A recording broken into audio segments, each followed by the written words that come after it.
Model year 2025 has been a standout year in the eMTB world, with new motors, huge batteries and enduro-ready builds dominating the headlines. But today, we're looking at a bike that has flown a little bit under the radar. The all-new Trek Powerfly FS Plus, a shorter travel, trail-focused e-bike that's all about versatility, comfort and confidence. Stick around as we put it through its paces on climbs, descents and everything in between, to see if this latest Bosch powered trail bike is worth your money, or if you're better off looking elsewhere. Hi folks, I'm Jason and welcome to ebike-centre.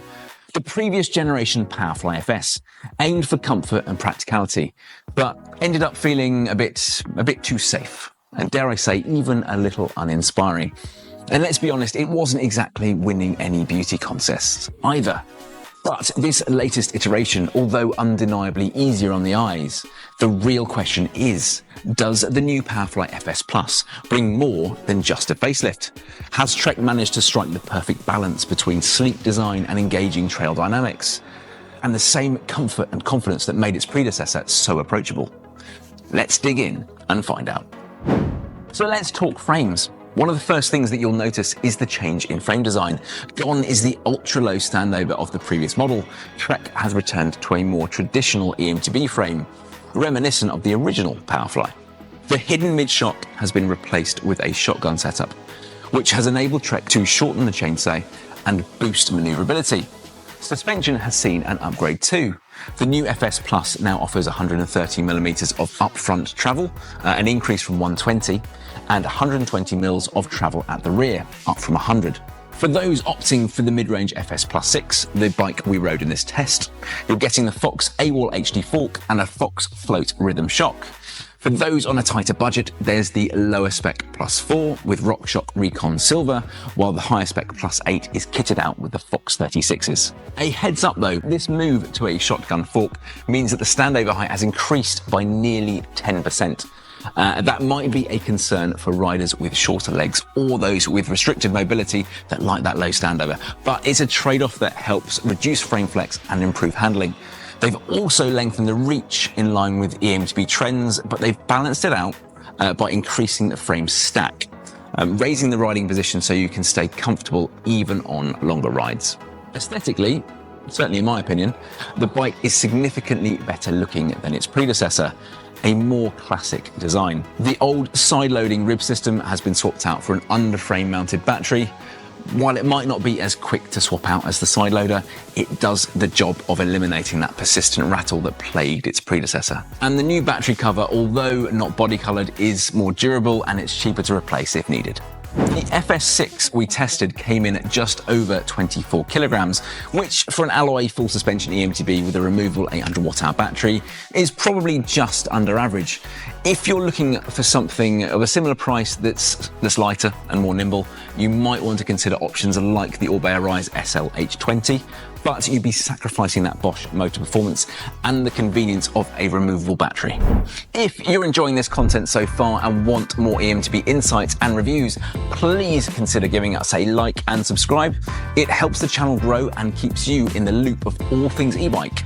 Right, on with the FS. Under the hood, this bike is powered by the latest Gen 5 Bosch Performance Line CX. All models now come with an 800 battery, which interestingly is lighter than the previous 750 watt-hour battery version that it replaces. All models come with the Purion 200 display, which is functional and easy to read, even if it's not the most ergonomic to use. And now the motor. This new Bosch motor, it really is something else. It's smarter, it's quieter, it's more responsive, but still carries that unmistakable Bosch DNA. Essentially, it builds on everything you'd expect from a high-end Bosch motor. It's robust, there's loads of power, there's plenty of support, smooth and intuitive controls, and consistent torque across a wide range of pedaling speeds. But for me, the most impressive thing is that it just seems to always know how much power you need and when to deliver it. I can't really describe to you why this is. It just feels right.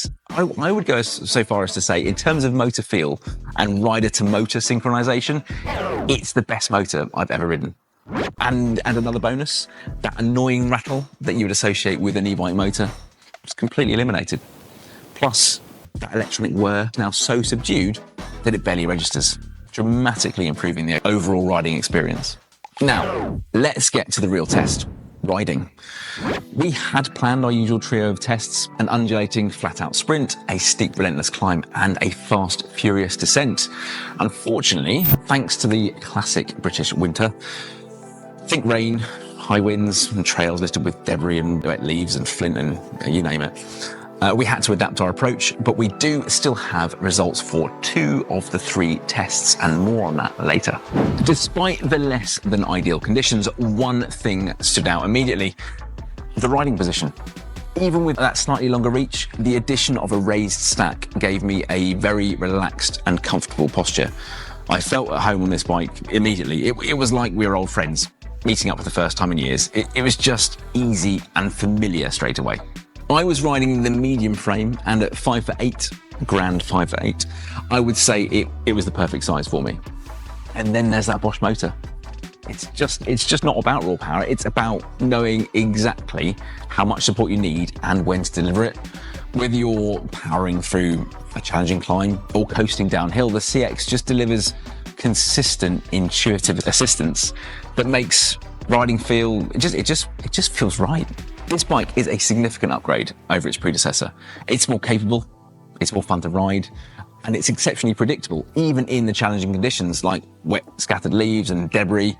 And while it might not be built for extreme enduro rides, the 130mm of travel is more than enough for the average trail rider. Plus, Trek has smartly retained the comfortable and relaxed riding that we loved about the older model, making it a versatile choice for both leisurely rides and tougher terrain. Now, overall, I found the Fox AWOL Rail HD fork, it's quite a long name that, to be an excellent mid-range option. Its handling is precise and controlled, and on technical terrain, it doesn't struggle with those larger impacts. Out of the box, I found it a little bit too stiff and uncompliant for my liking, but if you were to spend a bit of time dialing in that perfect setup, it should resolve that. And while the Bontrager Gunnison Pro XR tyres, again another long name, do their job in wet and slippery conditions, they did struggle a bit when we pushed hard. Although, on a lighter note, my riding partner managed to ditch his Specialized Levo twice, which was shod with more aggressive Butcher tyres. We're both in the same conditions, so read into that what you will. And in terms of puncture resistance, the Gunnisons were mightily impressive. We ran them all day without tubeless sealant, which I wouldn't advise, by the way, and didn't suffer from any flats, which, yeah, I thought was quite impressive. So who is this bike for? The Trek Powerfly FS Plus is a comfortable, versatile trail bike that's equally at home on gentle bridleways or challenging single track. It builds on the strengths of its predecessors while addressing many of its shortcomings. The result is a bike that not only is more engaging to ride, but also capable of handling more demanding terrain without losing its inherent charm. For those seeking an all-rounder eMTB that blends comfort with capability, you're in for a treat. They also produce an equipped version, which makes for a practical weekday commuter as well as a weekend warrior. However, if you're a rider who pushes your bike to the extreme in every condition, you might want to keep an eye on Trek's higher spec big brother, the Rail Plus. As stated earlier, as part of our review process, we've started to run every eMTB through 3 tests. Unfortunately, the winter conditions got the better of us, so we couldn't nail a respectable time on that fast ascent. On the long, steep climb, the Powerfly posted a solid 2 minutes and 40 seconds. As I mentioned earlier, I did experience a bit of traction loss with those Gunnison tyres, but it was still only 7 seconds slower than the All-Bear Wild M Team's dry run of 2 minutes 33. As for the sprint, the soggy conditions really hampered things, with the Powerfly finishing dead last in 51 seconds. We are planning to revisit the sprint in dry conditions to see the bike's true potential. So what do you think? Is this 2025 Trek Powerfly FS Plus the perfect mix of comfort, style and trail performance, or do you lean towards a more aggressive ride for the toughest conditions? Let me know your thoughts and comments below, and if you enjoyed this video, be sure to hit that like button, subscribe for more info on the latest in eMTB tech, and stay tuned for my upcoming review of the Trek Rail, the Powerfly's enduro big brother. And if we don't see you in store, we will see you in the next video. Cheers.